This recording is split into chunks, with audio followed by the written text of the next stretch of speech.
지금 이 글은 이쪽으로 지금 전개가 되고 있는데 여튼 이 필요부산이 나오려고 하면은 반드시 해당 과정이 있어야 된단 말이야. 근데 이 필요부산 이후의 과정, 즉 상하적 인상화 과정이 잘 적용될 때 그러니까 NADH가 얘기가 나왔어. 맞지? 근데 이 NADH가 사용이 되려면 앞쪽에서 뭐? 그러니까 해당 과정 쪽에서 NAD가 필요하단 말이야. 무슨 말인지 알겠나? 그러니까 일종의 그러니까 젖산 발효라는 것은 그러니까 물몇 겨자 먹기를 하는 거야. 그치? 그러니까 젖산 발효라는 것이 우리가 과도하게 운동한 상태가 된다거나 아니면 암세포 같이 산소가 부족한 그런 상태에서 젖산 발효를 하게 되는데 중요한 것은 이 젖산 발효를 통해서 NAD+가 NADH 만들려면 에너지 수율이 좋지. 근데 그럼에도 불구하고 NAD+ 만들려는 이유가 뭐라고? 그 이유가 뭐냐면 해당 과정을 돌리려면 반드시 NAD+가 필요하기 때문인 거야. 그러니까 NAD+ 아까 내가 뭐라 그랬지? 일종의 뭔가를 받아주는 역할을 한다, 캐리어 역할을 한다 이렇게 얘기했잖아. 그치? 그러니까 NAD+를 대기하고 있다가 해당 과정에서 나오는 어떤 무언가를 예컨대 전자라든지 혹은 수소이온 같은 것들을 받는 NAD+가 필요한데 이게 없으면은 해당 과정도 안 되고 상하적 인상은 당연히 안 되고 젖산발은 안 된다 이 말이야. 그럼 다 안 되는 거야. 그럼 세포 어떻게 되겠니? 죽어요. 그렇게 에너지 생산을 못하게 되면 죽게 되겠지. 그러니까 최악의 상태를 막기 위해서 젖산발효를 통해서 NAD+라도 만들어서 해당 작용이라도 돌리자 이 말이야. 알겠지? 상하적 인산화가 안 되니까.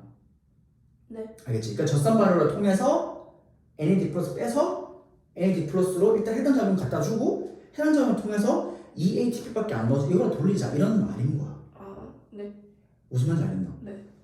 저는 생각한다. 그치. 그게 사실은 그러니까 아까 내가 얘기했듯이 우리가 보통 글루코즈 하나를 해당 과정을 통해서 두 개의 필요부산으로 전환시키고 그 두 개의 필요부산을 어떻게 해서 NADH를 사용을 해서 NADH를 결국 ATP로 한다 이렇게 얘기했어.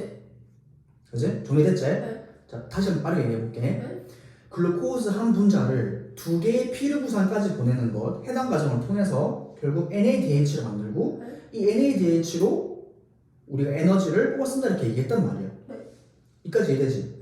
근데 지금 문제가 어떤 상황인 거야? 암세포 같은 경우에는 해당 작용은 유지를 하고 상하적 인산화를 멈추게 된단 말이야. 그치? 그러면 똑같은 글루코즈가 들어와도 나는 이만큼의 ATP를 뽑아 써야 되는데 계속 EATP밖에 못 쓴단 말이야. 그럼 어떻게 될까? 포도당이 먹기는 계속 먹어도 에너지가 안 나온단 말이야. 그러면은 이것을 선택지에서 문제 나왔던 것처럼 PET에 대해 적용을 하자면 어떻게 돼? PET는 그치 포도당 유도체라 이렇게 얘기를 하지. 즉 포도당 유도체를 사용해가지고 포도당이 과도하게 많이 쓰이는 곳은 어떤 곳이라 생각할 수 있을까 그러면? 해당 작용이 이루어지는 곳. 해당 작용이 어떻게 이루어지는 곳? 과도하게 이루어지는 생각할 수 있겠지. 원래 포머라 그러니까 원래 정상적인 세포의 그 수율보다는 굉장히 떨어지기 때문에 그만 해당 작용을 존나 돌리는 거겠지. 그러니까 그렇게 생각할 수 있겠지. 계속 마지막 단락은 사실 어떤 내용이냐면은 좀 러프하게 얘기하자면은 암세포가 그걸 왜 나쁜데? 라는 것이고 좀 더 정확하게 얘기하자면 왜 암세포에서는 에너지 수율이 떨어지냐는 것 이걸 사실 묻고 있는 거거든. 그러니까 그게 무슨 말이냐면 사실 우리가 해당 과정이라는 것은 우리가 글루코즈에서 어떤 그러니까 복잡한 그러니까 몇 가지 과정을 거쳐가지고 거기 아까 내가 했던 인산기도 붙이고 뭐 이런 과정을 거쳐서 결국 두 개의 필요부산을 만드는 과정이 이렇게 얘기했단 말이야. 근데 중요한 거는 이 과정을 쭉 거치고 이 필요부산도 상하적 인산화 과정을 거치면 NADH가 생성이 되고 따라서 NADH 통해서 ATP 생성이 된다고 이렇게 얘기를 했는데 암세포는 필요한 에너지가 굉장히 많은 이유가 뭐냐면은 얘가 부착 의존적 성질이 없기 때문에 그냥 막 증식이 된단 말이야. 그럼 그만큼 에너지 더 많이 필요하겠지. 그러니까 얘가 배고플 때 못 견디는 거야. 해당 작용을 쭉 거쳐야지 적절한 에너지를 뽑을 수 있는데 얘가 다 끝나기 전에 중간으로 막 빼오는 거야 애들. 그 말이야. 중간에 있는 산물들을 막 빼오기 때문에 에너지 그게 어때? 굉장히 떨어진다는 거지. 그치? 계속 커져서 산소가 공급되지 못하게 되면은 우리는 바로 그 직전 단락에 있는 뭘 생각해줘야 돼? 산화적 인사가 불가능하다. 아니지. 응?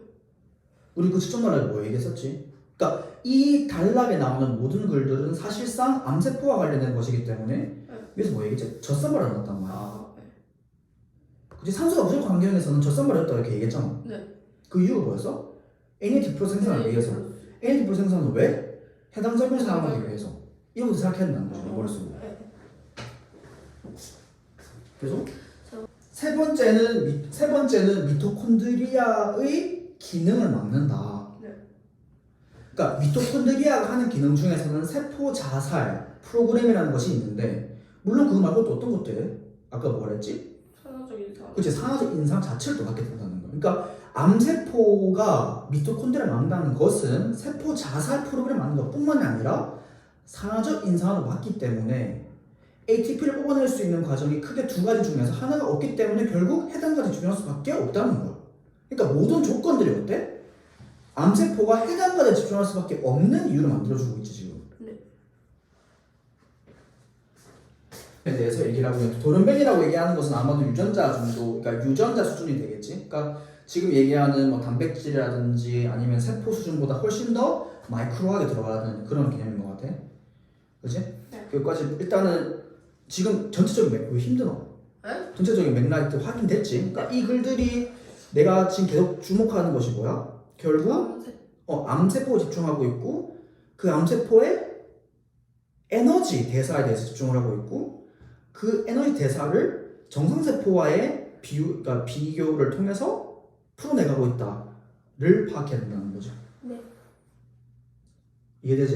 네. 자, 틀린 거뿐만 아니라 네. 맞는 선택지들까지 다시 한번 확인해봐라.